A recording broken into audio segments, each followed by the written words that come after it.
Good morning sa inyo mga pare. Yan, pupunta tayo ng Tagaytay. Samahan natin yung tropa dahil papasama siya pupuntang Tagaytay. Padala natin mga pares Kawasaki Versys 650 para mabilis ang ating biyahe. Mag-expressway na tayo. So doon na kami magkikita sa may Daang Hari, sa may MCX mga par. So time check tayo mga par, 7:02 ng umaga. Ang hali na. Pero okay lang yun, kasi malamig naman ata sa Tagaytay. Tipunan pa lang tayo mga par. Halos 15 minutes pa lang tayo to 20 minutes tumatakbo mula sa atin. Kaso may mga sadya talagang ganito na traffic. Okay lang yun mga par. Di naman nagmamadali si Marvin Vlogs. Enjoy lang yung enjoy lang yung moment. Dito na tayo dadaan sa C5 mga par. Tapos mag-expressway na lang tayo. Tayo na C5 mga par. Expressway na lang tayo. Para dire-diretso na tayo sa pupuntahan natin. Sobrang traffic kahit Sabado mga par, diba? Exit ng to, C5. Medyo may ka-traffic sa service road.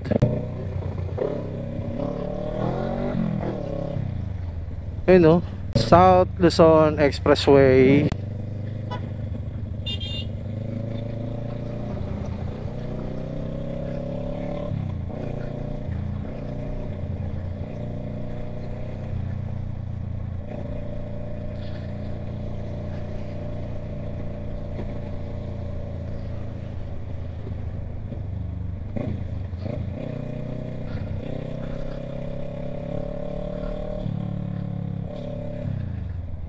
Layo ng inaano sa akin Google Map.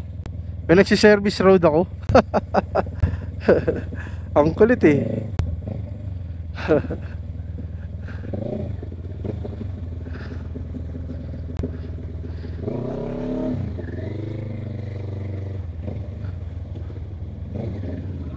May balance ba tayo na 1,299? Doon! Expressway na mga par. Wala traffic sa expressway. Maganda takbuhan. Alright. Siyempre, hindi naman tayo pwedeng pumataw dito ng may overspeeding dito. Tamang takbuhan lang tayo mga par, diba?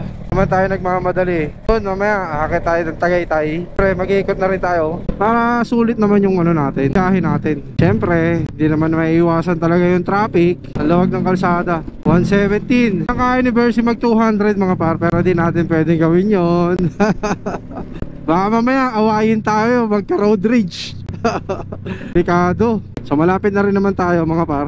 26 kilometers. Na basic lang yan kay Mercy. Pa-exit na tayo. Let's go. MCX Susano Heights.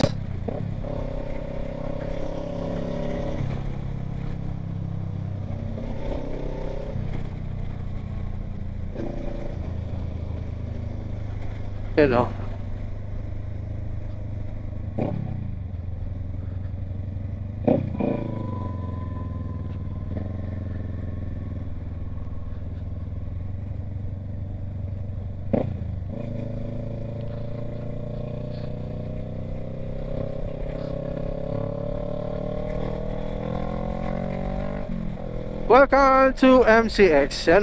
Ganda ng kalsada. Expressway. Baliw din Lapit na tayo. Almost 12 kilometers dun sa pupuntahan natin mga para yan. Dito tayo sa may Imus, Cavite. Dito natin hihintayin yung tropa natin. Yun dala natin mga par. Si Versy. Breakfast muna tayo sa Jollibee.